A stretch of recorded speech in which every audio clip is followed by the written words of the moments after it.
Ioan Iacob a investit în 2008 câteva sute de euro în sămânță de lavandă. Omul spune că deja din primul an și-a scos investiția, iar de atunci lucrează pe profit și câștigă aproximativ 8.000 de euro. Perspectiva e de viitor.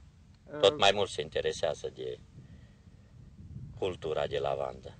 Cum decurge vânzarea? Se interesează firmele la dumneavoastră, vin și transportă de la dumneavoastră? Da, de obicei știți ce, avem trecut pe internet și ne contactează dânsii sau dacă nu facem o convorbire înainte și ne înțelegem, deci nu e problemă de piață, de desfacere. Agricultorul spune că exploatația necesită multă muncă manuală, însă nu este pretențioasă și aduce un profit de mii de euro la hectar. Spuneți, cum v-a venit, în primul rând, cum v-a venit această idee și cât este de greu? În primul rând a fost motivul economic.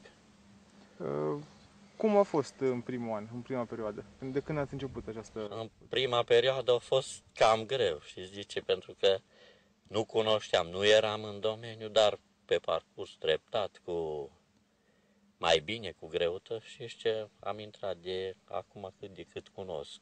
Încă ne-ar trebui cantități cu mult mai mari față de cum cere piața.